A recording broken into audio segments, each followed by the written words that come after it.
Okay, we're recording. This is the Lyme Affordable Housing Commission special meeting, Wednesday, November 17th, 5 p.m. The meeting is being recorded, and the recording will be posted on the town website. In attendance, we have Karen Winters, Bill Belluzzi, Jen Miller, John Coughlin, and George Clow, and myself, Michael Fogliano. For this first session tonight, we actually have a tandem meeting. We'll be having a special meeting for an hour with, we're less than an hour now, with one agenda item, that just being an open planning session for our 830J plan and community engagement. We'll adjourn that a bit before 6 and leave time for a little bit of a break, and then reconvene at 6 as our monthly regular meeting with a fresh agenda. Since this is a special meeting, the agenda can't be changed, and it has that one item on it, which is just the planning session. So if there are any questions about the cadence tonight, I'd be happy to take those. And if not, we can jump in.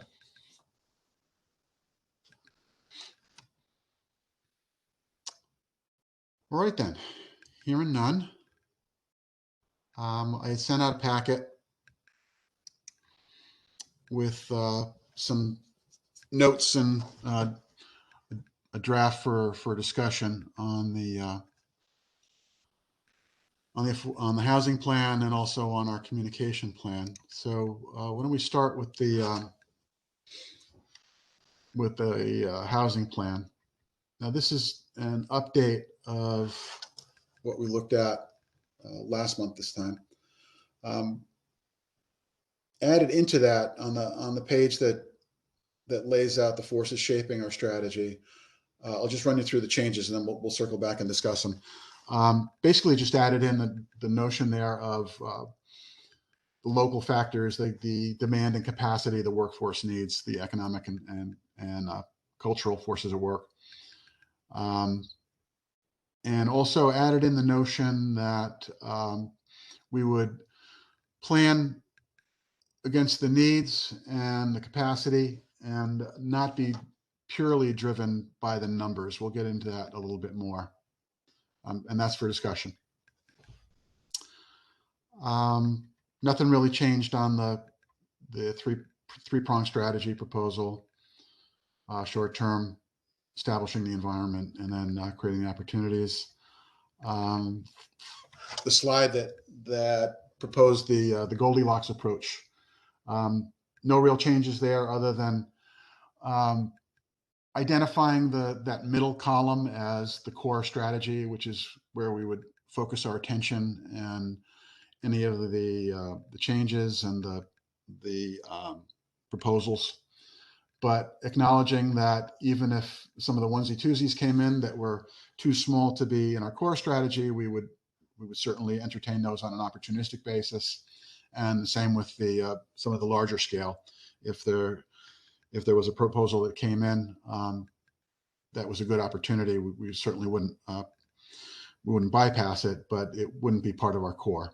And again, we can discuss that. And then what really added to that was the last slide, which is some additional ideas and concepts that we can talk about.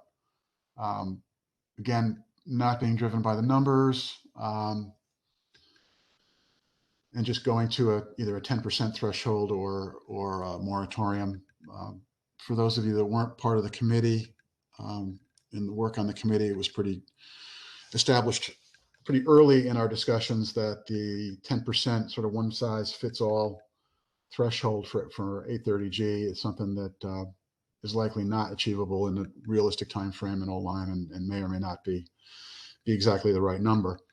So the proposal here is to really go for where the needs are and what the local factors are, and let the numbers happen. And we can chat about that. The second thing on there is this notion of what I'm calling small A affordable housing. So it's not the 830G qualified affordable housing, but it could be rentals or starter homes that could meet the 30% cost of ownership for someone of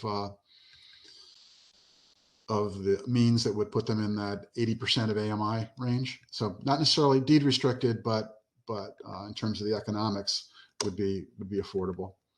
And also I sent out that article that got passed along to me from the Planning Commission about the lack of development of starter housing, and that's been in the that's been out in the news and the commentary and some of the policy pieces lately. So that's something to talk about. Also in the parking lot there, is just to trigger a discussion on any areas to consider for our focus and for potential incentive zones. And then the last thing on that list is possibly the benefit of having a local not-for-profit as a partner to the commission, like Salisbury and other towns have set up as a means to direct potentially private funding into the work and get access to some human capital as well. So I'll stop there and just open the discussion. If there are any questions about it or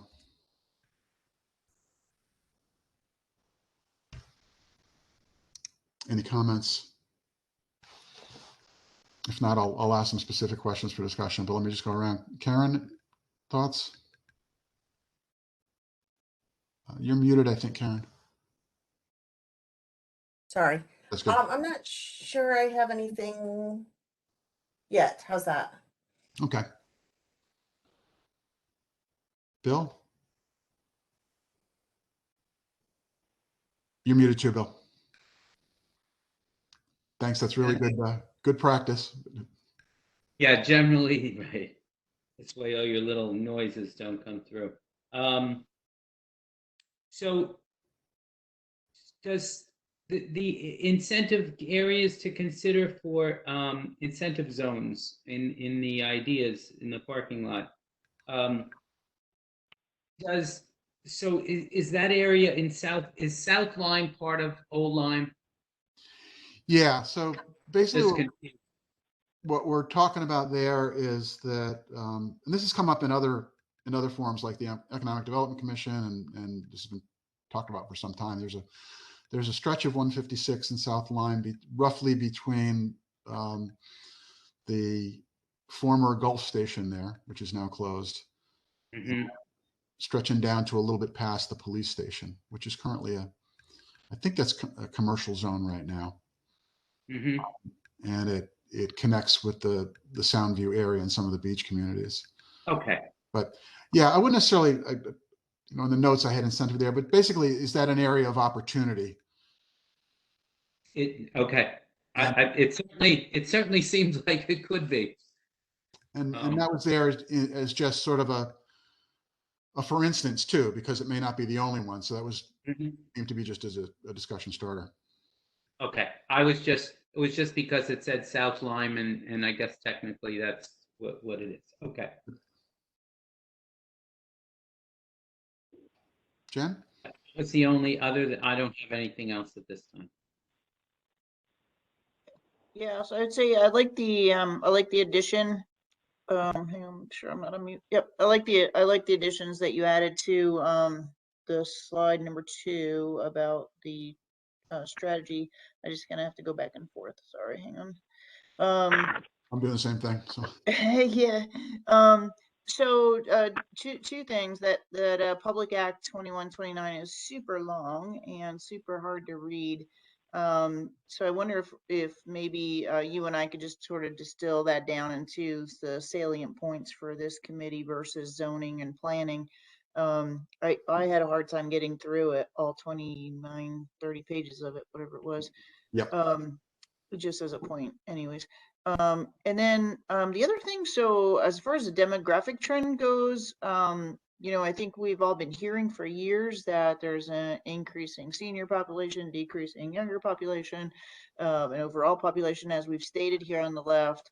However, as most of you probably know, there's a school meeting tonight at 6 o'clock that has a more detailed analysis of school population trends over the next 10 years. And, that's really indicating that there would actually be a larger population or a more skewed towards increasing population of younger people coming to online. And it might go down to your last bullet around post-pandemic transitions and things like that, because we did get an awfully lot of people in, relatively a lot of students in from New York.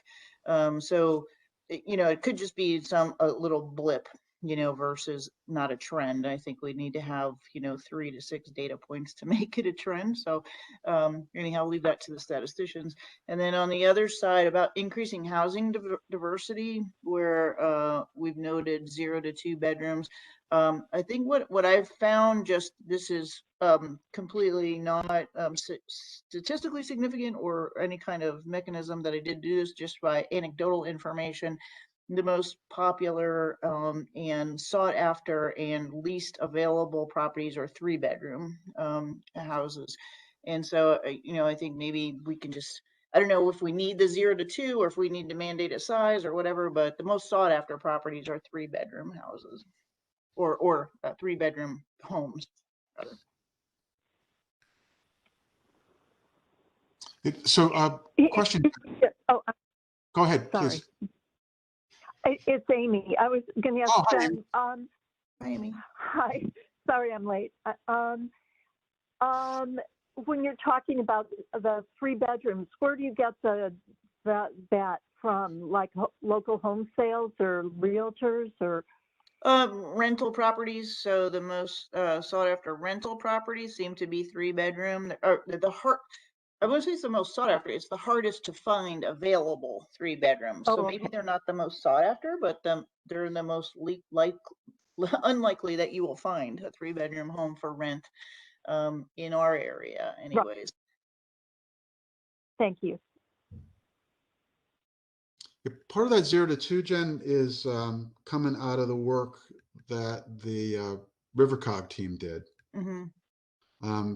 And so they cited a current shortage, plus I think, I'm not sure it was the biggest source, but a significant and increasing source of new household formation is projected to be single person households, and not single being unmarried, but one person living in. Yeah, I mean, I can see that is also a trend for that spectrum of the population, but I don't think it precludes us from knowing that younger families are potentially moving into the area. So, Right.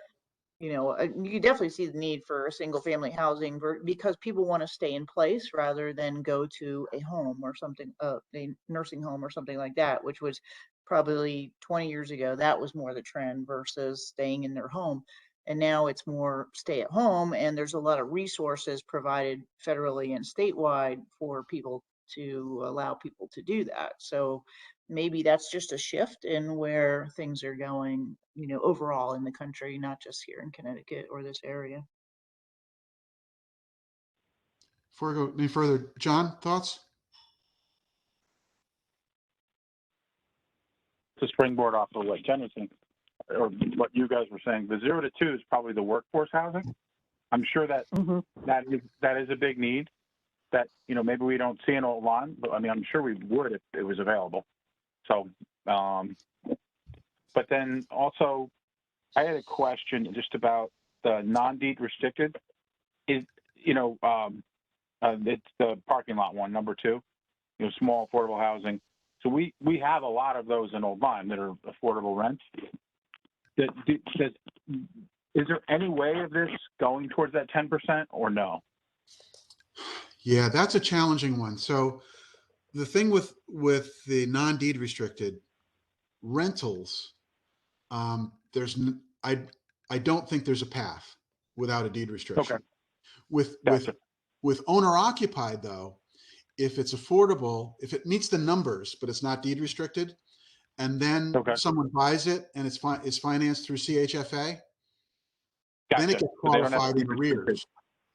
Oh, that's good. Okay. But not if they pay How cash, can we help, right? It has how to be can we help CHFA facilitate that? financed. John? I said, how can we help facilitate that? Or is that a matter of get the word out? I mean, is that we put them in touch with CFHA, or, I mean, just, because that, I mean, I'm sure there are a number of homes that people will fall in the category, as the real estate market starts to cool off. I mean, it's been crazy during COVID, but it's starting to chill out a little bit as we pan forward in years. I think that's the question, John, is, so if we look at what I'm calling the small A affordable housing, where a unit, except for the deed restriction, given the right buyer, would qualify, then it's a matter of making that connection. And if that buyer gets a CHFA mortgage, then we get the credit for it as being an affordable unit, at least while it's occupied by that person and has been at least initially financed by the CHFA. So is that something that we can get from town hall when I'm just wondering what engine lets us know that happens so they can go on our list so we can knock that down for the 10%? The state actually plugs that in for us. Oh, they do? Oh, awesome. Yeah. Okay. Yeah, I think the idea is to actually, it's not something you can do directly, but it's something you can kind of influence potentially by advertising. I'm not sure what methodology we had, but I kind of wanted to put on as a placeholder, because if you look at Old Lyme, the biggest single source of affordable housing we have in town right now is the 60 units of senior housing at Limewood and Ryfield Manor. The second biggest chunk is CHFA mortgages. Gotcha. And then if you look at the state, same thing. So like 24% of, I think it's 18 or 20 of the 85 qualified units of affordable housing we have in Old Lyme are CHFA mortgages. And if you look statewide, it's the second biggest category at like 17% of the affordable units in the state are qualified on the basis of CHFA mortgages, and it's second only to rental assistance, which is the same as Old Lyme. So maybe when we're doing our outreach, we want to actually sort of educate realtors, possibly. Yeah. I don't know. That's part of our strategy. Yeah, as part of an ongoing outreach, not necessarily as part of the outreach where we're actually bringing the plan. Well, we're educating people on long term. Yeah.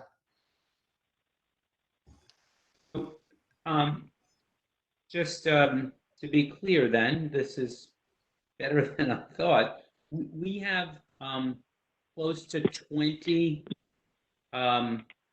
units in Old Lyme that are not part of the senior housing, that are CHFA mortgages, financing. Yep, or USDA, which would be more, I think that's farm, but I don't know the breakdown between CHFA and USDA, but they're basically government subsidized mortgages. And do we know, do these tend to be houses or are they condos or? No, my guess houses. Houses.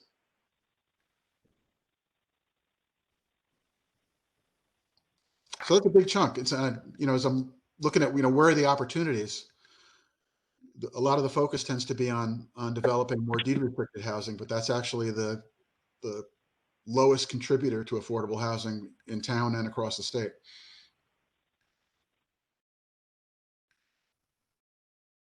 And I think, as we've all talked about, that the 830G numbers for us are pretty much untenable, by any stretch of the imagination. And so hopefully we're just going to keep plodding along here and increasing our diversity of housing while they revise that guidance, hopefully in the next few years.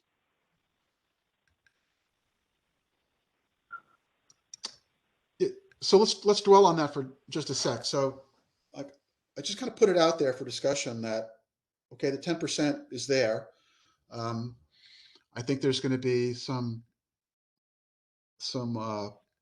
suggestion from the regional folks. I know there's been suggestion from the Council of Small Towns that there needs to be some more thoughtful threshold set. rather than one size fits all. I doubt it's going to happen certainly within our short-term planning horizon. But so assuming we're going to be living with the 10% for some time, let me just go around and just take the pulse on, should we basically pick up where we left off with the committee and say the 10%, we acknowledge it's there. There are downsides to when you haven't met the 10% because you're subject to 830G applications just coming in over the transom that aren't part of your plan. But for our strategy, we would go forward saying that we're going to try and create the environment, identify the areas of opportunity, match to local needs, and let the numbers happen from there, rather than do what a lot of towns have done, is set numbers like 75 or 85, as towns like Essex and Salisbury have, and try to drive to that. But at the risk of not being very focused on numbers, and having the tools to measure progress against a hard goal, the other approach would be to, again, create the environment, identify the areas of opportunity, try to make things happen, and let the numbers flow from there. So let me stop and let's take the pulse on that one. Karen? I don't think we have any other choice, Michael. I think it's important to recognize that, we're adults, we understand what the goal is, but the reality is the reality. I mean, we need to accomplish what we can accomplish, and certainly keep that as, a goal, because it's, I don't want to say mandated, but virtually mandated. And that's pretty much where we're at. Bill? I agree. Oh, Amy, thank sorry. you. No, it's okay.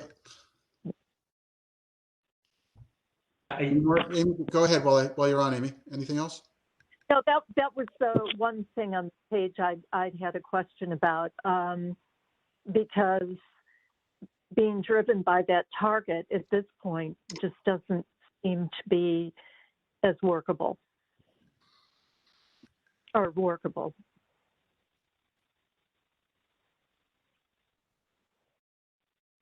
Thanks, Amy. Bill?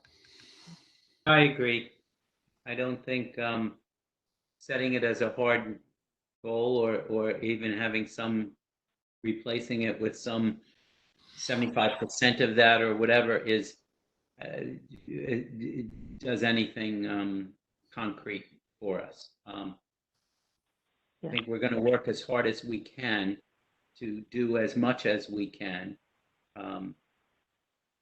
So I don't think the other is realistic, and I think is setting up, it's like a setup for failure. I agree. Yes. I have this vision of coming together periodically and saying, well, we didn't make it again. Oh, Michael, can I jump back in and say that maybe we should focus more on getting a moratorium than actually, hitting the buzzer for that 10% goal? Yeah, even a moratorium is, It's a big stretch, I know, but yeah, you want to track it.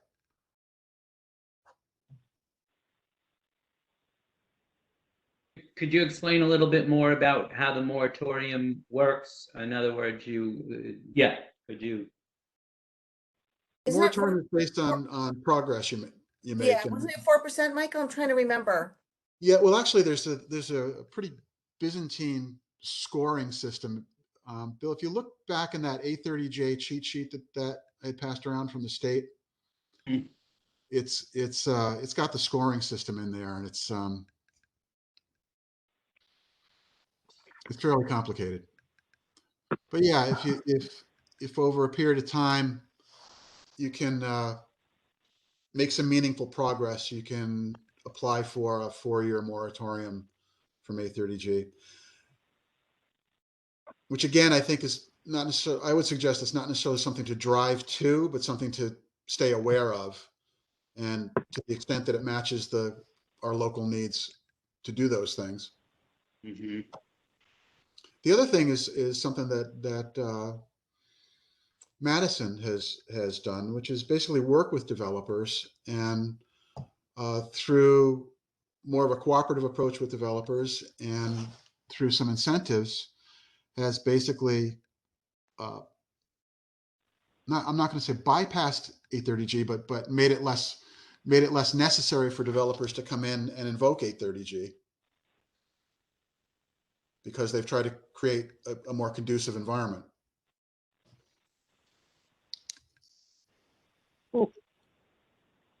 Michael, it's Amy. I'm not sure I understand. I mean, Madison's a completely different market in terms of being much higher in demand. We're not Madison. No, but they've taken some approaches where they've set up some incentive zones. They've identified some partners, some development partners. So Okay. So essentially, they're taking approaches where they're not waiting for developers to come in and present 830G proposals. They're actually reaching out and trying to create an environment where it happens without needing 830G. Like density bonuses, that sort of thing. I'm sorry, I didn't hear. Such as density bonuses. Is that what the sort of thing they're doing?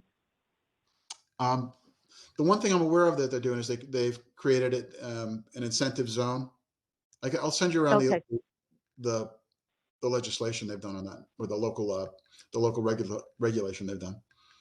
But it's an idea. It's more of a, I mean, at a high level, it's basically taking a more cooperative and incentive-based approach with developers, rather than waiting for a developer to come in and use 830G as the lever. Let me go to John. We haven't heard from John yet on this.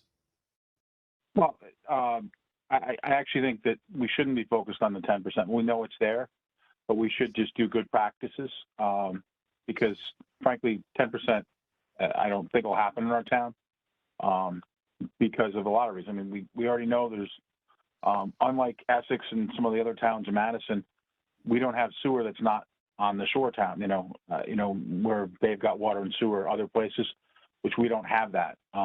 So building something larger, like a large, like Diebold wants to do. I don't know how that's going, but there's not a lot of places on the line for that. But I think we just focus doing the right things that we put forth in the committee, and we were cognizant of the number. But but we definitely like to steer people in the right direction if we can.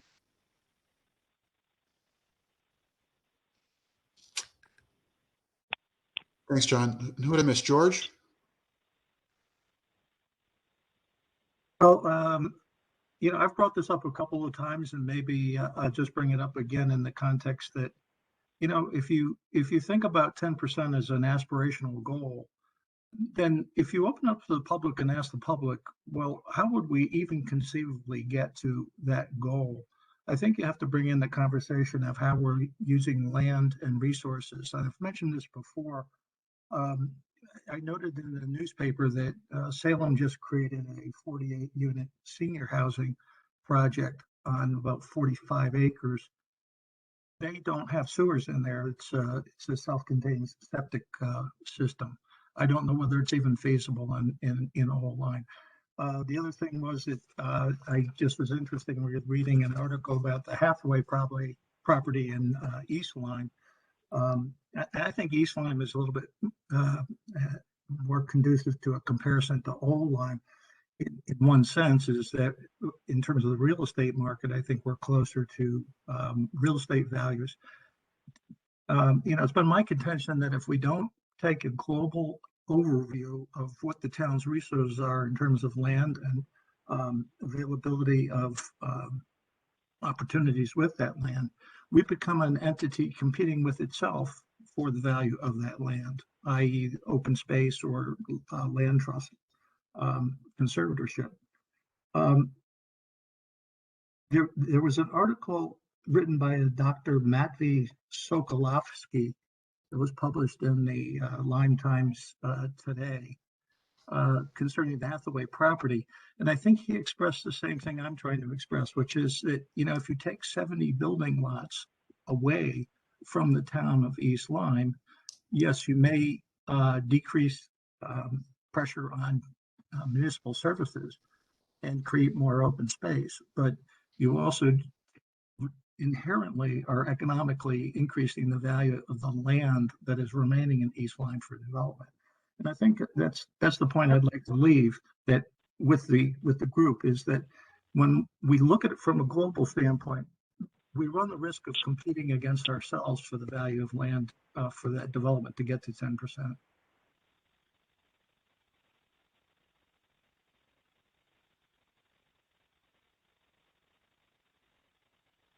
So George, where does that, where would that leave you on the notion of essentially creating the environment, identifying the priorities and the approaches, and not driving to a number, but really creating a process and environment?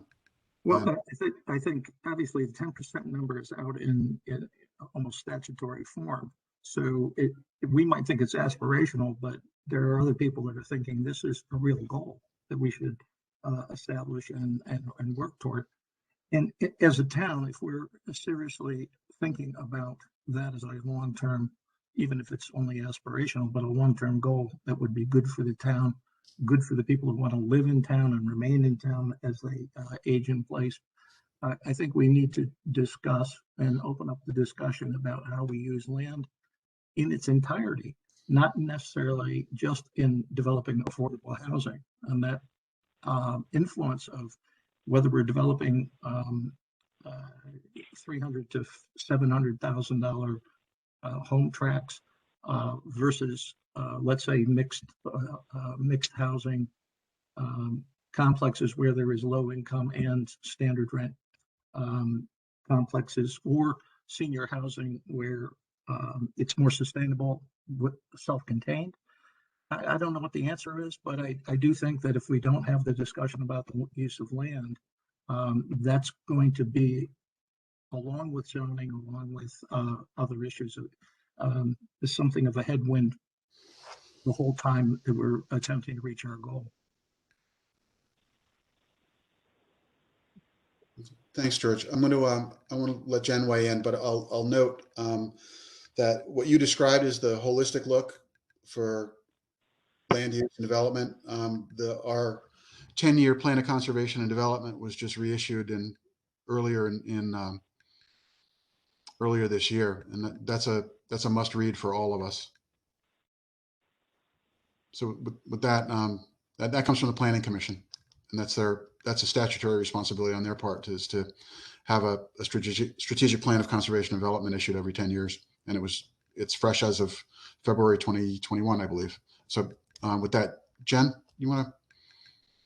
Well, I think probably everybody knows where I stand on this, but yes, so I think the 10% is untenable. And no matter how much incentive you give these developers, if the only requirement is for them to build 30% of their units as affordable, there is zero incentive. So, unless we go with something like a nonprofit enterprise like Hope has done in Essex, where 100% of the units are affordable, I think the numbers aren't going to ever get to that point where they come together and converge, that we have 10% without overbuilding in Old Lyme. And overbuilding, just to John's point and others that have made it, is overbuilding because we are a coastline town. We've open to the Long Island Sound and many rivers and ponds, and we have septic issues and sewer issues. So I think that while we all know in our hearts it's the right thing to do, is to build more and more affordable housing and make it affordable for either the starters, the seniors, or the lower income people.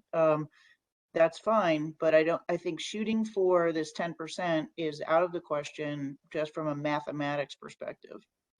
That's my feeling on it. Yeah, I would note too that the 10% applies to every municipality, every one of All 169 towns. Yep. And I'm pretty sure, I wasn't paying attention to this then, but I'm pretty sure nobody went town by town to ask if that made sense for each town. In the original legislation, yeah, I think not, because there's only, what did we say at the beginning last year? I think, Karen, we had like 21 towns. I don't quote me on this, but we have that spreadsheet that we did where there's only a certain number of towns that will make it, and it's New Haven, Bridgeport, Hartford, New London, and potentially Groton. So those are the sizes of towns that you need for a developer to come in and make it economically viable for them to build things. And like if you were going to go into Groton or New London and build a large complex like this of multifamily housing, or what they call I forget what they call it, congregate housing, where there's 4 or more houses semi-attached to each other or with a common shared space, then this multi-use housing is beneficial for the developer because they can charge varied rents. They can charge 30% of a person's income for those specific houses, but they know that they're only going to get probably 50% or 60% for something else because it's in a different economic zone. The seniors that choose to live in place in Old Lyme are in $700,000 houses sometimes. So not saying they're all, but if you look at it, there are a lot of people who have lived here their whole lives, and they're in very, very large houses, and they want to live there until they die, which is fine. But they're not in an economic hardship. So we don't want to go by just numbers of there's X numbers of seniors, X numbers of aging population. There's X numbers of aging population in Old Lyme, but many of them are way above the 80% AMI, even as in a retired position. So I think we need to just be careful with the numbers thing, and I'm totally adamantly opposed against going to a 10% target, or like you were saying, Essex 75-80% of that. Let's just do what we can reasonably do and increase the diversity of housing for the population that we can attract to move to Old Lyme. And I think that's the best we can do, and with our underlying infrastructure issues. And like I think George was saying, let's look at resolving some of those issues, because there are newer septic technologies that we could use without tying into forced mains that go all the way to New London. So maybe there's something else that we can look at from a technology standpoint. And I think meeting with developers is absolutely a good way to go and talk about what they see as a opportunity or lack of opportunity in Old Lyme and what's holding them back. And I was just recalling to your point about the 30% versus 100% efficiency. So, if you look at the 10%, I think we need, based on the most recent numbers, we need 400 odd units to hit 10%. If every unit that was built was an affordable unit, that's at 100% efficiency. If you drop down to 30% efficiency, that the number of units that would have to be built to hit 10% goes up up over 1,000 and starts to climb towards 2,000. So that's just, those numbers are just not workable. And currently with our zoning, we don't have enough buildable lots to accomplish that either. Right. So something else I wanted to say about the Salem properties for the senior housing, those are not affordable either. Those are just senior housing. Market rate. Kevin Leiden told me that he's on the board for Habitat again now, and those are almost like luxury apartments. Mm-hmm. I think it said in the New London Day they were $1,650, $1,600, somewhere in that window. Yeah, they were around $1,500 a month. Oh, I'm too high, sorry. 1 bedroom, 1 bath. They are not affordable housing. But my point was to bring it up is that you don't need a lot of physical density to put in a lot of units. I think what I wanted you to, and the group to take away from my comments was that we need to decide whether we're a community that is going to use land in the future with a priority towards finding opportunities to do just that, which is to build a significant number of low-income units on a small plot with new technology and new capabilities. That can't be done unless the town gets really on board with the whole idea that affordable housing, and again, back to the point where, how many people are stressed by their housing costs in Old Lyme already. We're well into the 30s, approaching 40% of households. So I'm afraid I don't agree that most 75-year-olds are sitting in $700,000 homes waiting to die. I think that there are a lot there that are on the cusp and holding on by a thread.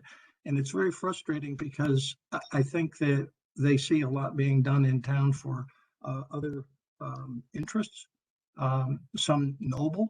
I'm a lifetime member of the Nature Conservancy and got them in my will, but I think that we need to start asking ourselves some hard questions. What are we going to do to help the people that need our help right now? And I'm not 20 years down the road. So this 10% aspirational goal means more to people, believe me, at my age, 73, than it may to somebody who's 43 or 53. My point being that, again, I think this is a conversation, and I've had this several times with Mike off the record. I just think that globally, if the town's not willing to address that, then our goal is going to be frustrated by not being able to pull together planning and zoning. And to the point of the 10-year plan, Mike, I did read it. I did write a nasty letter when it was published to whoever published it in, I can't remember, it was Lime Lines or The Day, saying I totally thought that they missed an opportunity to state up front that affordable housing and this should be a hard goal rather than a aspirational goal 10 years out.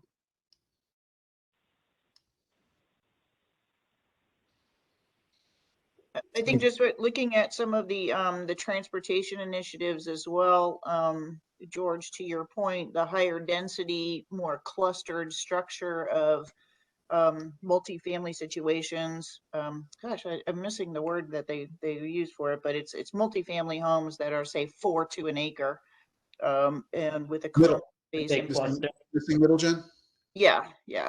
And so I think that, to your point, so with the TCI and things like that are also concurrently going on with transportation and things like that around the state, perhaps that's something we need to think about with zoning and planning as well, is if we were to find that area that is amenable to those types of housing constructs, could we get the people to and from, let's just say, a shopping area or another transportation hub like Old Saybrook or New London, when they wanted to go and things like that. So there might be, kind of an add-on downstream things that we need to think about. I am fascinated by the tiny homes that are by Cherry Stones, between the Gulf Station and Cherry Stones, just adjacent to that. And they've managed to make a dozen houses in there work. So, something, I'm not saying that, but so it is possible, let's just say, because they're in between 2 rivers and a marsh. And so, it's possible to do some smaller complexes like that with single family or single person rather homes and things like that. So I guess anything's possible. Those homes were built in 1940 though, so you can imagine that it's not likely that the zoning would be approved for those now. They weren't so tiny then. They're so cute though. They're very cute. Well, I think they're actually referred to as cottage clusters, if I'm not mistaken. Yeah, that's what it is. Yep, cottage clusters. Yep, thank you. So good discussion. I wanted to pick up one more point before we're actually coming up towards the top of the hour. Good points all. I got them captured, and we're going to be iterating on this for months coming up. So it'll show up in the next iteration. I wanted to touch on the last thing on that page too, which is this notion of having a partnered not-for-profit as a way to marshal financial capital and human capital. Salisbury and some other towns have done it. As I'm thinking through, of our discussions about how to approach the McCulloch family open space option, and then thinking forward about other opportunities that might be created, having a local not-for-profit could be a real asset. Something like what the former Old Lyme Affordable Housing used to do, which would be locally based and be a source of funding and community connection, partnered with essentially a private entity that could partner with the public entities such as ourselves. So let me just toss that out there and see if there's any questions. You want to discuss that a little bit. What's your initial take on if that would be useful? Something we should think more about. Karen? I don't think there's anything we should take off the table at this point. I mean, any idea is valuable and certainly worth exploring. Jen? Yeah, just nodding in agreement with Karen. I mean, I think it's a good idea. And much like John and all of us have discussed previously, as far as management of the process going forward and insurance that after so after the commission hands over kind of whatever recommendations are, who's going to then manage that. And it can't be the Board of Selectmen. Obviously it needs to be something created there, perhaps, is where I'm leaning right now. But like Karen said, let's not take it off the table. And I think always 100% partnering with private enterprises and developers to do this type of thing is critical. Yeah, my question is, and maybe you know this, maybe you do know this from working with Habitat, Jen, but I don't know what the path would be for private philanthropy to connect with this kind of work, other than completely within the private, just basically private to private. Well, I think that's the kind of key. You said there's private philanthropy versus private developers. So not for profit, and so the Yeah. not for profit part of it. So I think that there would need to be a business out there, and I know that there are, but there needs to be developers out there who are making this part of their DNA as well, and saying that this is something that's critical for them. So they're not just in it for that 70% that puts them over the top as far as their investors go, but that their investors all are on board with this this need in the community, in the state, in the community, and that it's the right thing to do. And so you have to kind of tap into some of those private organizations that have the wherewithal and the know-how and the investors to be able to do it. Right. And I think it would be, so Habitat operates nationally and regionally, and then you have entities like Hope that are regional, and there are more regional entities, but my specific notion and question is around whether having a local not-for-profit entity would help move things. Yeah, I think that it would personally. I think it might be a little complex to set up in the beginning, but I think it would definitely move the needle. So, Habitat, like I've told you guys, is like a different population. We're talking about 30-40% AMI, not 80%. So, I think it's two different businesses really. And I'm not sure where Hope sits on that whole thing spectrum, but so it's definitely not something I could see Habitat getting into unless we're going to build, $90,000, $100,000 houses. So, right. John, thoughts?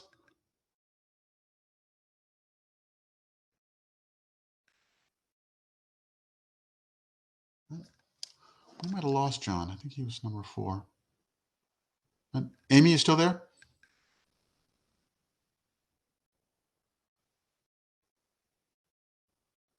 You might be muted, Amy.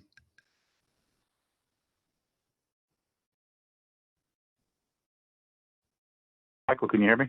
I can, John. Thanks. Okay, you're number 5. Okay. What I was saying is I think Lyme is a bit of a different type of community, than some of the others. And, again, a local, entity, not for profit in Old Lyme would be very, very good for us to drive what Old Lyme needs. Because again, it's different than each of the other communities, the way we are. Thanks, John. Bill? I think I think that's an excellent idea if we could do it. And I also agree with Karen that I think it's all should stay on the table. I guess this is apropos of nothing, other than I'm listening to a lot of what George was saying before, and about how much space we have, and then of course zoning, what our zoning laws are, and whether they're apt to change, or how easily they could be changed. But it seems to me that we could find, and I know that the McCulloch properties present us with something nice, hopefully, to be able to do. But if we could identify place that we think has a shot at a project. Feel like we're going to do a lot of if we could do that and somehow build some excitement and some rallying around a particular project. I think it will give us some sense of where we're going. Otherwise, I don't know if we will keep facing, the same kinds of things that we've, the setback maybe that we faced in the past. In any event, did we look at those units that were either in Groton that were self-contained units with septic units right in them? I may have read an article in the paper, or did we at one of our meetings talk about that? Like, and it goes back to what George was saying about new technology. We continually say, well, we don't have sewers, so therefore, we can't do X, Y, or Z. Did we do it at one of our meetings, or am I imagining that? I don't recall it, but we've been talking about advanced septic technology being an enabler. So I can't imagine that's not going to figure prominently in our recommendations. Okay. All right, I'm looking at it's 5:58 now, and we have a meeting to start at 6. So again, at the risk of cutting things a little bit short, but we will. I think we will routinely tack an hour just open discussion on in front of our regular meetings going forward, and gradually we'll start to pull together an outline for what our plan is going to start to look like, and in time to have a draft in mid-March, which is really what we need to do. So thanks. Why don't we break for let's break until 6:05, and then we'll call the regular meeting to order at 6:05. Does that work? That's 5 minutes from now. Is that enough time for folks to? Michael, do we just stay on the same call? Yes. So stay Okay. right on this call. And for anybody that's going to be joining just the regular meeting, they're going to be using the same connection information as we use for this one. So. I'm going to mute and take myself off video. Okay. 6:05, we're on. Thanks, folks. Thanks.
Jen, are you still there? Pam? Yeah, I'm here. Like, Okay. And was that Bill I heard? I think it's Or just you John? and me. I'm That was here. Jen. Okay. I realized for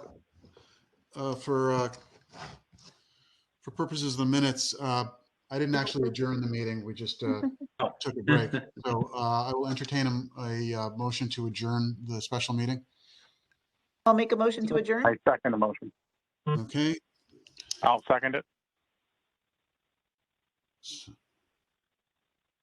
So it was Jen and John. Any discussion in favor of No. adjourning the special No. meeting? Aye. Aye. Aye. Hey, Okay. 6:02. Thank you.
Hey, Michael, it's Jen. I sent you a little email or the little website on Fuji Clean, which is the Long Island septic system people.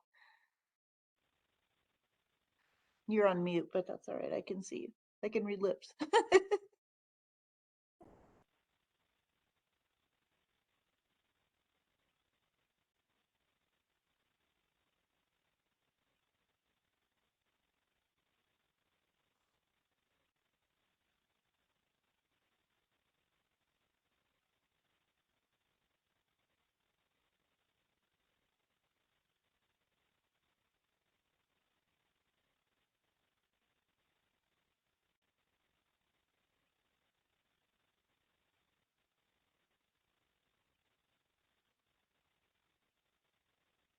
Hey, Mike, just so you know too, I started working with this company called Bax Therapeutics up in Kingston, New York, and Cambridge, and in Massachusetts, and they're doing this novel protein technology for the apoptosis pathway to kill cells for tumors for lymphoma.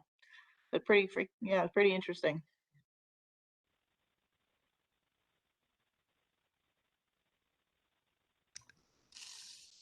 Okay. Do we have everybody back?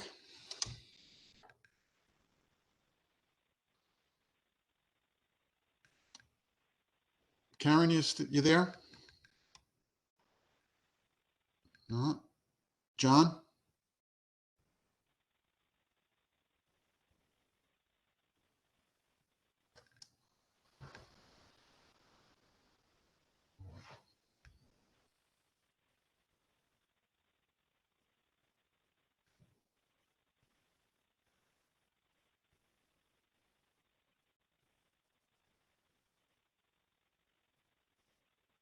Bill, you still there?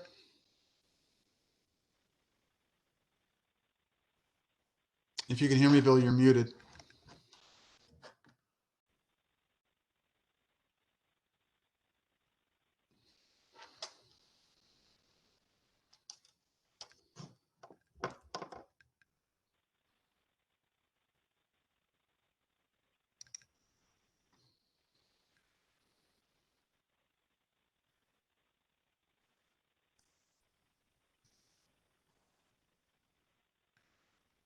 I'm 2 minutes late, That's okay.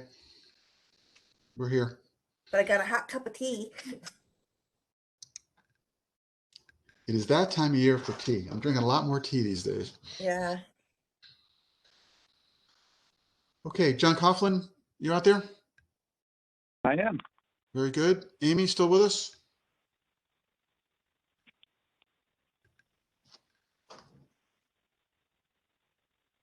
Okay, I'm not hearing Amy, and looks like George dropped off too. So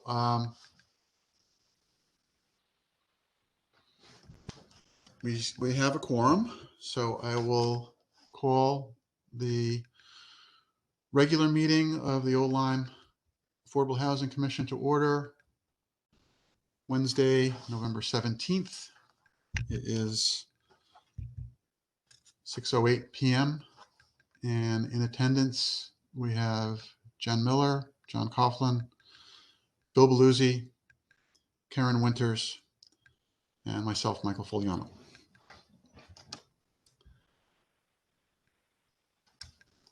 So moving into the regular meeting agenda, the first item up is approval of minutes.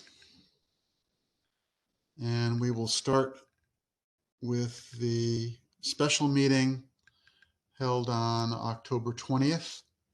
And in attendance was, at that meeting was Karen, Jen, and John, and myself. So for discussion purposes, I'll look for a motion to approve the minutes. Motion to approve the minutes. Is there a second? I'll second. John and Karen, thank you. Okay, any discussion? None for me. No. Okay, hearing none. We'll go to the vote. All in favor of approving the minutes of the special meeting held on October 20th? Aye. Signify by aye. Aye. Aye. Abstain. And Bill abstains. Okay. Very good. Okay, moving on to the regular meeting that immediately followed the special meeting on October 20th. Same attendees. I'll make the motion this time. Okay, Karen, I'll thank second you. the motion this time. Okay. John, Bull. any discussion? None for me. I just like to say you forgot that it was my birthday that day. That wasn't included in the minutes. Did you mention that? Happy birthday. We missed it. You didn't mention it, I don't think. I would have So I remembered think that. Karen, I think yours is around there sometime too, isn't it? Anyhow, we missed it. Sorry to distract. It's okay. We won't miss it next year now. I'll add an addendum to the minutes that we missed Jen's birthday. Okay. That was important discussion. All right, so we move the question. All in favor of approving the minutes? Aye. I Approve. Abstain. Thank you. Okay, and the third set of minutes to approve is from last week, special meeting, November 11th. And in attendance, so for voting, we had myself, Bill, Karen, John, and Amy was seated as a voting member. So I move to accept the minutes. Bill? I'll second the minutes. Okay, John? Discussion? None for me. Okay, hearing none. We'll move the question. All in favor, signify by saying aye. Aye. Aye. Okay. Thanks, folks. Housekeeping accomplished.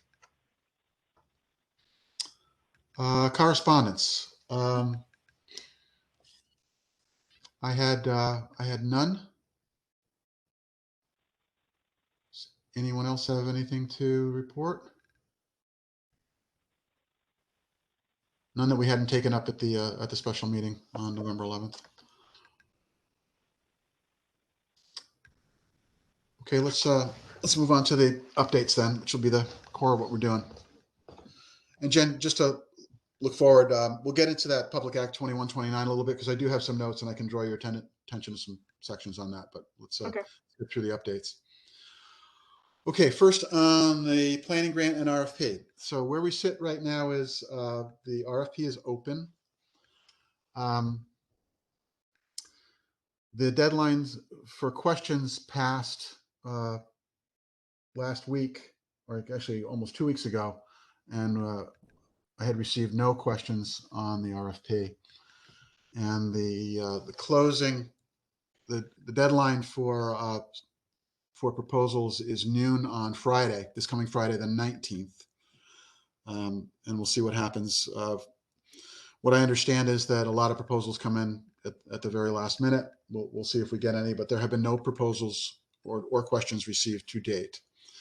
There is a meeting on the town calendar for opening any proposals that come in, and that'll be in the meeting hall at Town Hall. I intend to go there. My understanding is that there's not a requirement for a quorum of the commission in order to open the proposals. There just has to be someone there, and someone from the town hall staff can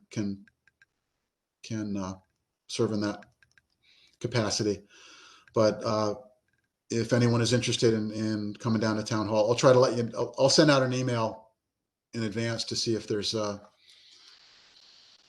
are any proposals actually received to be opened and read. So the process would be essentially any proposals that were received will be opened, and the bid would be announced, and then that would be it for that meeting.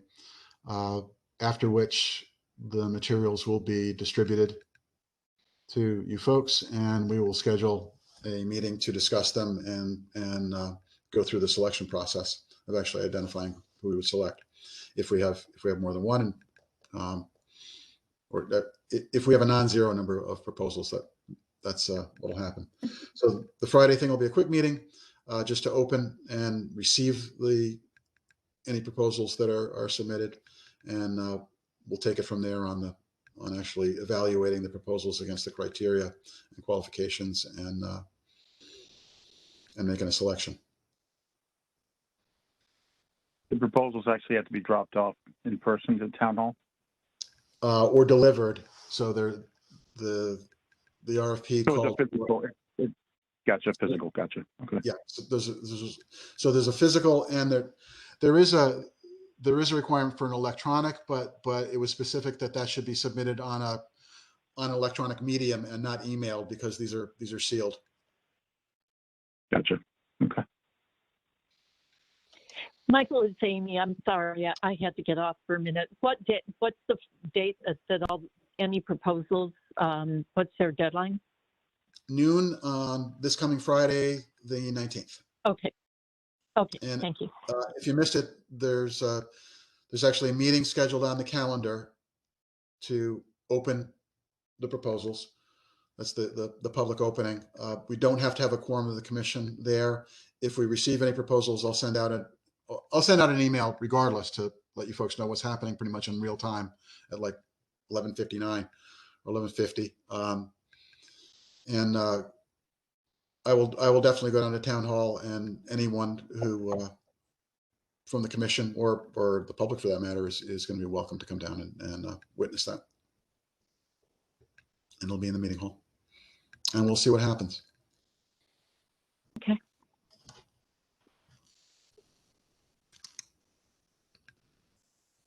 Okay, any questions on that? Okay, related on the regional housing plan. So there has not been a meeting of the regional team since we last spoke, or since the last one we had, since a couple of times when we spoke. The last event from the regional team was the introductory public meeting for the regional plan, where the regional housing needs analysis was presented and the initial survey results. So haven't heard much since. Did though have a meeting. Myself, Tim Griswold, met with the regional team, including Sam Gold and the project leader, Megan, and the liaison coordinator, Janice, just to talk about the fact that we did receive a grant and had the RFP open and what was going to happen, because essentially the RiverCog team has budget allocated for Old Lyme to do some of the things like community engagement and some of the planning that we would intend to take the lead on with our grant resources, assuming we're able to, or maybe not, even if we don't get some consulting resources to use the grant. So the way, just to recap, the understanding is that if we do have the grant, and if we are able to identify suitable resources, consulting resources, we will definitely take the lead on our public engagement, our community engagement program. So RiverCog was planning on actually scheduling meetings for Old Lyme and going through a process that they would design for community engagement. Plan A is for us to drive that with whatever resources we're able to engage. Similarly, the plan is for us to be the primary authors of the A30J plan. If we are not able to, so in the short term, RiverCog has some budget allocated for us to help Old Lyme through that. In the short term, they are not going to reallocate that budget pending the results of our RFP. And so if we do get an a suitable respondent to the RFP and we're able to engage some resources, we'll have a follow-up conversation with RiverCog to figure out how the folks that we engage are going to coordinate with and dovetail with the RiverCog effort. And if we don't, there's a possibility that we might be able to augment some of the work that RiverCog is doing using our grant, and help do some additional things that are specific to Old Lyme. So right now it's kind of up in the air, and it's all going to depend on what we see on Friday. But at least the conversation with RiverCog is open. You know, they know what we're doing, what we're thinking.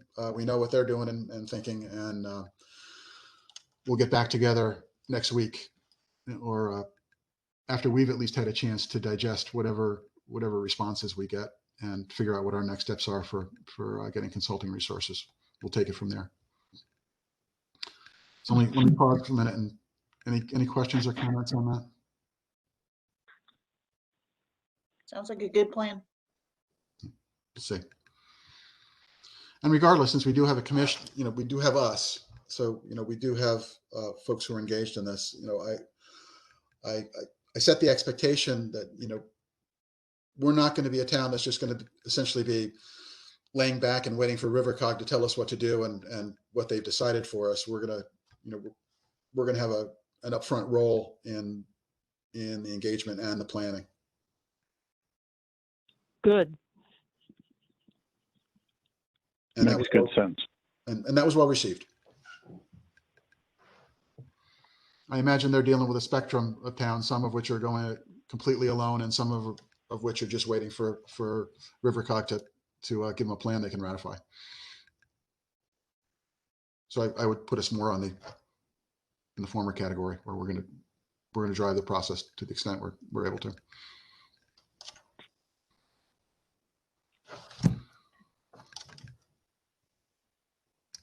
And I think I was expecting to hear that they're convening another meeting of all the liaisons at the end of this month. So Thanksgiving week is coming up. So I imagine it'll probably be in early December before there's another organized check-in with Rivercog. But we have a channel open to them, and they've been very responsive. So we'll be talking to them in the meantime. And in any case, we're going to want to make sure that the regional considerations are considered in our planning, and very importantly, that our local findings and considerations are reflected in the regional plan, and that we're able to influence some of their thinking for areas like that that are regional or statewide in nature, like the ability to have access to advanced septic technology. We want to make sure that's part of the regional discussion too.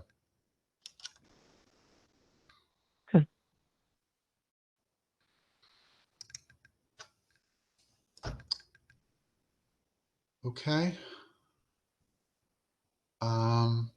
McCulloch. Have a pending discussion with, so bottom line is no major progress since the last time we spoke on October 20th, other than there was positive feedback on the approach that we're proposing. Folks have been out of town there, and as we found out last week, they've been busy doing a grant proposal. So we want to reopen that discussion, and what I haven't had the chance to do yet, but hope to in the next few days, since folks are back in town now, and they'll have this grant application behind them, is to move that concept forward of coming up with a joint proposal for the Board of Selectmen. So the Board of Selectmen is turned over now. There are 2 new members. So I think a next step from McCulloch would be to first get that next level of consensus with open space on what the proposal would look like.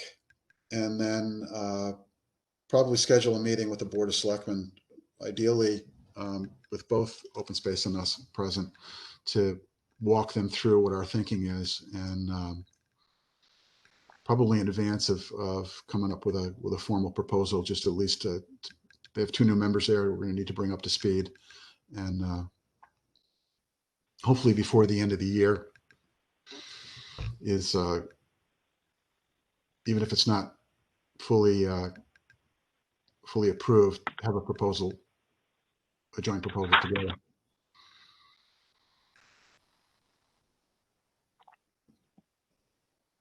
Did you say, Michael, by the end of the year? Yeah, I don't Okay. think that's ruled out. I think we're close enough now. If we can, the main thing is, with a new board of 2 out of 3 new Board of Selectmen members, I don't want to just kind of dump a fully baked I got you. up proposal on them for yes or no. I think we're going to want to have a discussion, just let them know what the thinking is, and bring them along.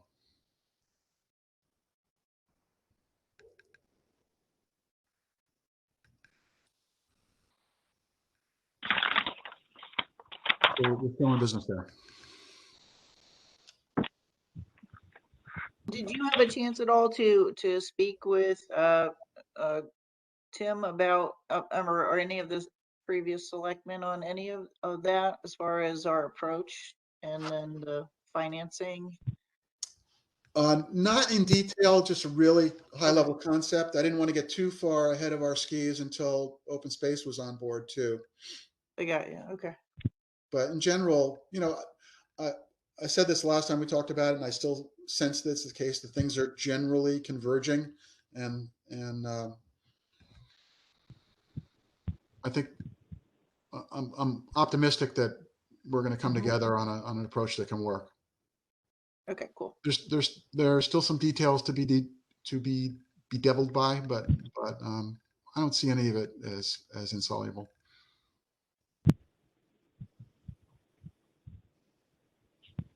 It'll test our patience, I'm sure, the going through the process, but.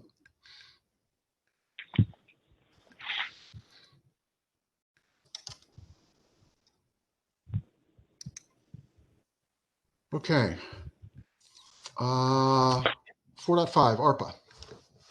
I have one update, and then I'll turn it over to you, Jen. The only update I have is that I did send a note to Tom Gatauka, who is the chairman of the ARPA committee for town, just with a heads up about what we're thinking.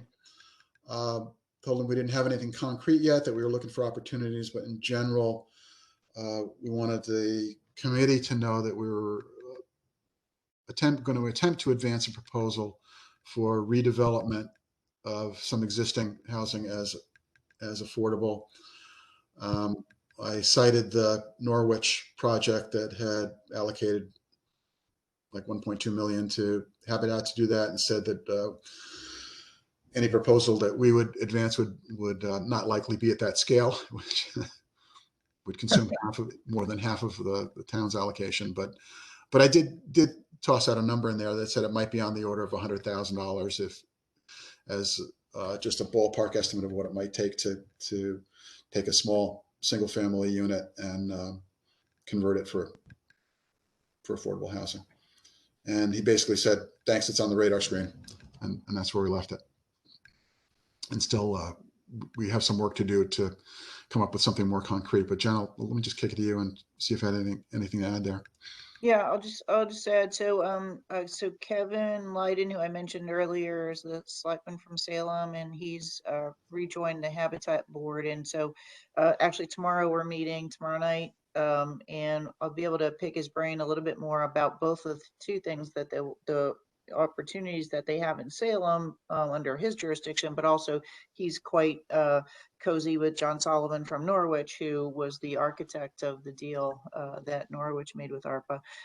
Then I just heard that Windham, who we also service from our Habitat, Windham County has 7 million ARPA funds, and so they're now also looking to do something similar to that with a portion of that as well for Windham County. So I think that there's a good opportunity here to maybe jump on some of the things that George was alluding to, as far as the whatever that number is as far as senior housing goes, that is unable to afford bringing their homes up to code and safety standards for aging in place and that kind of thing, which would be a great opportunity. And so there's a myriad of ways you could think about it, but what I'll do is talk to him tomorrow about what they were doing. Just for everybody's background, this is kind of on the New London side. They were looking at foreclosed properties that were behind on their taxes, that the city basically was taking from the property owners because of tax issues. So they took the properties back and then turning them over, in the process of turning them over to Habitat to refurbish them and get them back out on the market, and in that manner, provide a needy family with a home, and also, take care of the tax liens and things like that. So that's how they operated, but there's different ways that all it has to, well, I don't know, because I haven't read the entire regulation, but all my understanding is that it just can't be for new development. So you can't just build a house from scratch and use ARPA funds. You have to redevelop a property that is either whatever your definition of blight is. I don't think there's a common definition, but a blighted property or foreclosed on property in the New London case. And same in probably in Windham was what's going to happen there too. So I think it's a good opportunity, and as long as he's open to having his commission or committee discuss it, I think there's a good opportunity for us to get at least a few homes, refurbished with that amount of money. Even one would be great. Yep. Yeah. My reading is the same as yours, in that it's not new development, and I didn't see any guidance on what the source of the existing property would be. So it's basically just redeveloping an existing property with no further qualification on it. Seems to fall in scope. I also saw that the Community Foundation of Eastern Connecticut is putting out a general call for 30% of each town's ARPA funds to be directed to a list of community services, and on that list is safe and affordable housing. I feel like everybody's going to have their hand out for that money, though. It's going to be Ledge Light, I understand, is, you know, asking for a percentage of every towns, and I feel like everybody's gonna ask. Yeah. Yeah, so we only have, I think we have 2.3. I mean, not only, that's a lot, more than I thought we were gonna get. 2.1, 2 point, yeah, 2 point, 2 point, 2.1. a small digit after that. Small Yeah, single. 2 point is small digit. Yeah, so it's not, you know, and rightly so, obviously, but so I think that with the stipulations of the range of things that you could do, you know, certainly housing, food and things like that, basic shelter and food needs are right up there, you know, with the senior care and on those kinds of things. But I mean, it's really, I couldn't see how it doesn't pigeonhole you to force you to do that. I mean, you could do transportation, bridges, infrastructure, you know, and those kinds of things as well. But just as far as the housing goes, it was redevelopment, not new development. You know, I think it'll be a good exercise for us, and it won't be a waste of time, even if we don't get ARPA funding, because, you know, going We back could to find out. our previous discussions on our strategy, redevelopment or conversion is likely to show up as part of our go forward strategy anyway. So learning more about what the opportunities are locally, what the pathway is for that, I think even if it doesn't result in funding from ARPA, would be useful as we go forward. Very much. Agree. So I'll follow back up with the commission after the meeting tomorrow. Good. So for what it's worth, our little placeholder is in what is probably a very large stack of them that Tom is dealing with.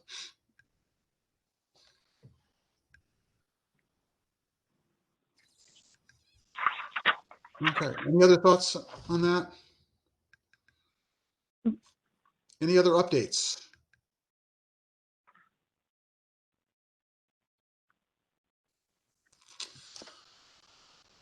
Okay. We'll go on to this Public Act 2129. So I sent out the whole thing. I apologize. I probably should have sent out a note with it to focus the attention a little bit. It's a decent read. So basically, what my understanding from my reading of this and looking back at the legislative history is that 2129 is basically what came out of the legislature based on all of the housing and zoning relevant legislation, of which there was a lot earlier in the year, wound up coming out as.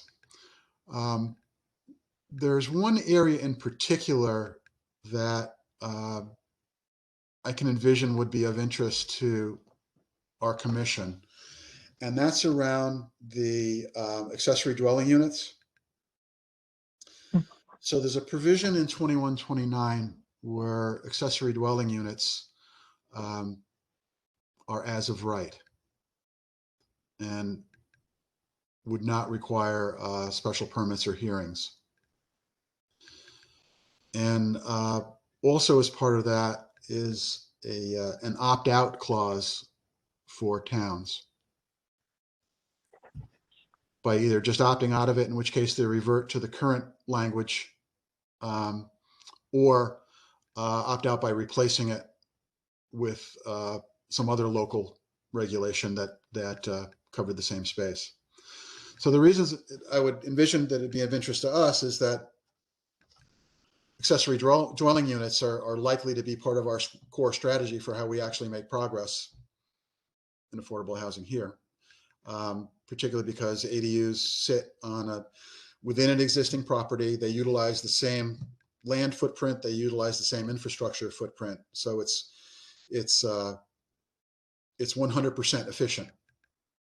And you couple that with some of the projected demand for the 0 to 1 bedroom units, and ADUs could fill a niche. So there's that aspect of it.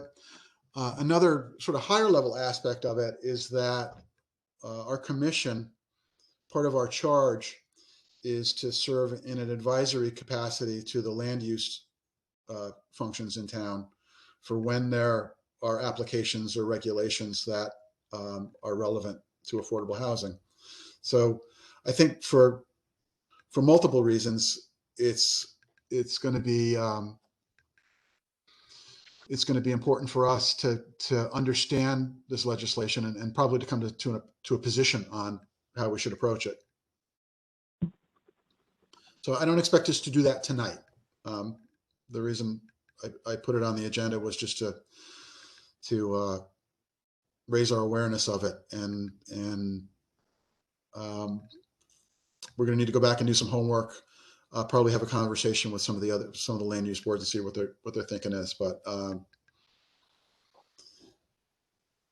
something for late autumn reading, and there's a lot of stuff in there. But I think given that it touches on zoning, just in a first read, the accessory dwelling unit part of it kind of jumped out at me as something we need to understand and potentially be prepared to offer opinion and advice on. Michael, does that grandfather in the existing ADUs that are not so legal in town? No, it's for the as of right is for new. Future. Yeah. Okay, great, gotcha. That's my understanding. I would encourage everybody to read it because that's based on my layman's single reading, or once or twice pass through reading of it. But we want to have a discussion about it and figure out what, how it intersects with our strategy and what our recommendation would be for how to approach it. The other towns are dealing with this. I've seen a little bit on it, and one of the factors that's going to come into play is short-term rentals. So ADUs being used as short-term rentals, basically Airbnb type of rentals. Uh-huh. So it's not completely unique to affordable housing, but there are multiple interests in this. So we're going to want to understand it, I think. Yeah, I think that too. And the other interesting point I'll point out is that they sort of made a point to talk about mobile homes being 22 feet wide at their narrowest point. Were not bannable. So there are some interesting things in there that I think, obviously in the context of creating diversity and housing opportunities and such, but also they mentioned several times in there the historic nature of towns and, not to disrupt those kinds of things that I think we previously were calling character of the towns and things like that. So Right. but I think they're trying to preserve the history of Connecticut, the regional, local aspects of each of the different towns, but yet make the widest distribution of opportunities available for different types of housing. So I think working with zoning would be, is probably going to be very critical. Make sure we have the same understanding that zoning has of the same Yep. act Yeah. And planning. and planning. There's also, there was that blurb in there about how the word character, I guess they're saying they can't be used as the basis for zoning decisions. The one that really caught my eye was where they set the due date for the 830J plans is June 1st and took a month away from us. Prior to that, it was just. I think that was probably a typo that somebody just let fly. No.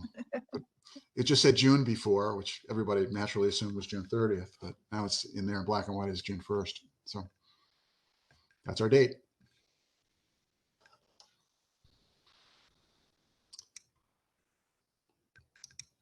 And overall, again, I would say we've been very focused on the McCulloch opportunity and the 830J planning and the stuff that's come before us from outside. But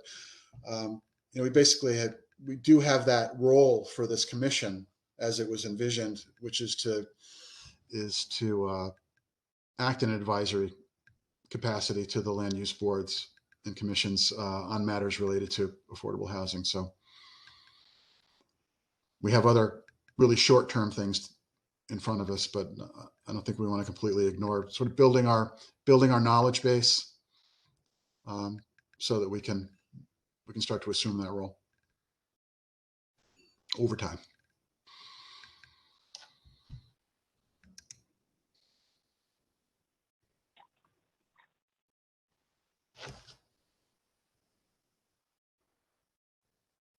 Okay. Oh, and I'm just looking at the agenda again. I neglected to mention under the prior agenda item 4.4 that we'd agreed last time that the Hope Partnership proposals on hold until we a recommendation of the Board of Selectmen on what the long-term approach for the Hope proposal to have the town take over those two properties was going to wait until we figured out what we're doing with McCulloch and try and fold it in. So that's still on hold. Like one more thing with that, has Hope figured out the tax issues? So I don't know about short term. So our recommendation to the board was that they use whatever administrative procedures they have available to them to just solve the short term, and that we would get back to them with a recommendation for the long term. Gotcha. And what we talked about last time was, given both the physical proximity and the similar nature of the McCulloch family open space, that we would work through some of these questions as we're coming up with the proposal for McCulloch and apply what we learned to our recommendation for how to handle the Hope request.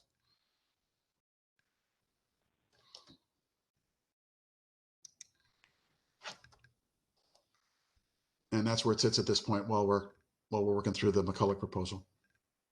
Gotcha. Sounds great.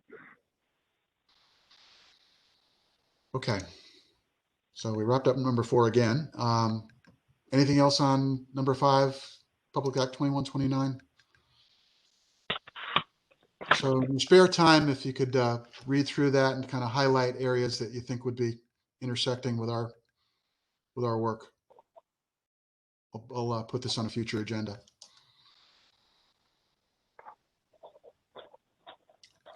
I'll try to get a feel for what the timeline is for when planning or zoning might actually be taking this up, if it's on their agenda, because we want to be ready for if it's going to be taken up by planning or zoning.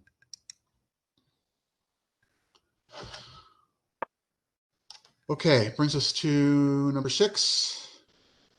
Any other business or matters arising that we need to take up tonight?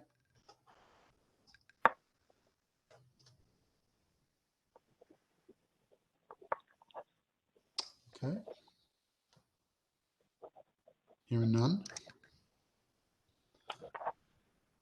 Okay, standing item, upcoming meetings. So our next meeting is scheduled for December 15th.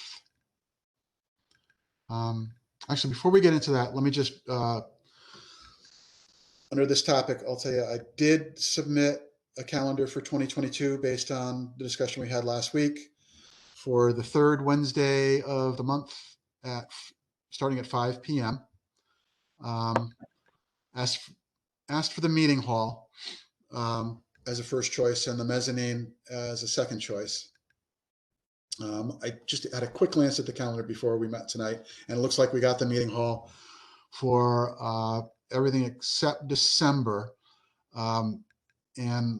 Because December, the 3rd weekend of December fell right up against very close to Christmas and the holidays, I took the liberty of putting us on the 2nd week for that. That doesn't conflict with your Board of Ed, right, Jen? That's correct. Okay, good.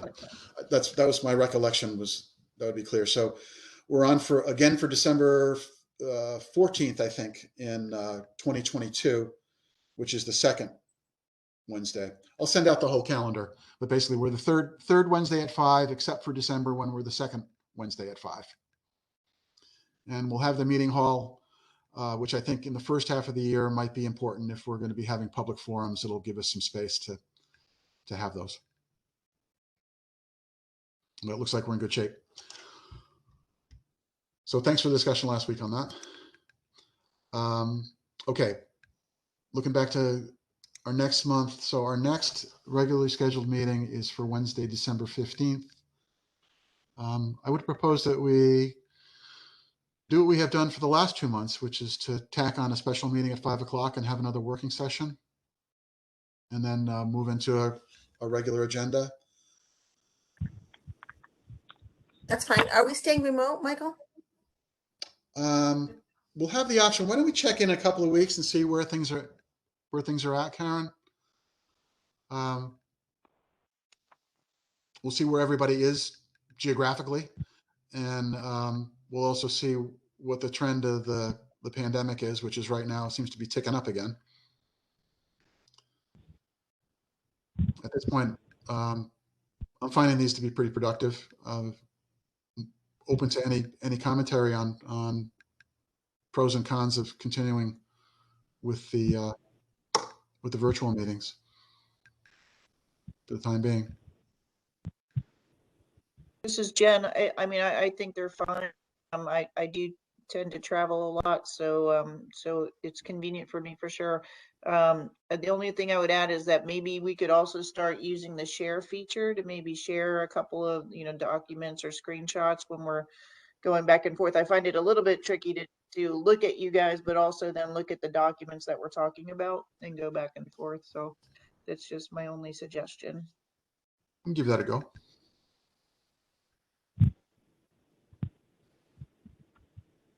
Any other thoughts?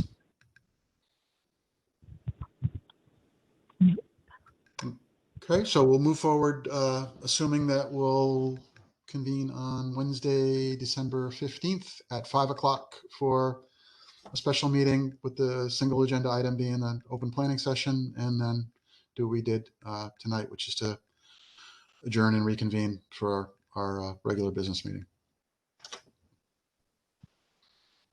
Good.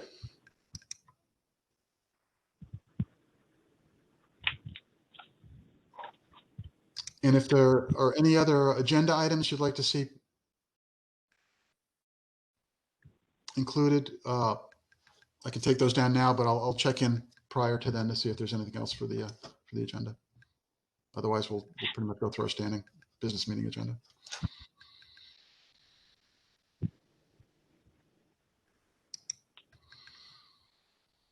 Okay, that brings us to, if there's no other discussion on upcoming meetings and agenda items, that will bring us to public comment, number 8.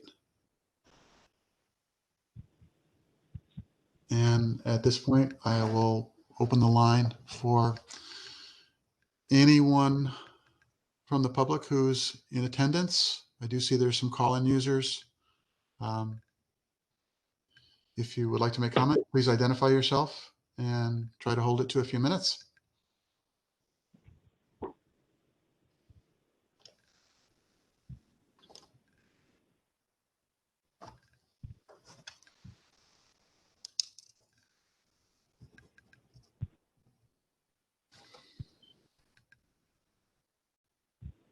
Okay, hearing none,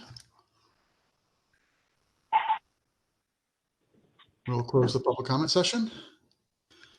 And that completes our agenda. So I will take a motion to adjourn. Motion to adjourn. John, second. Karen, any discussion? Okay, hearing none, move the question. All in favor of adjourning? Aye. Aye. Aye. The motion carries. Thank you, everyone, and I hope you all have a great Thanksgiving. You too.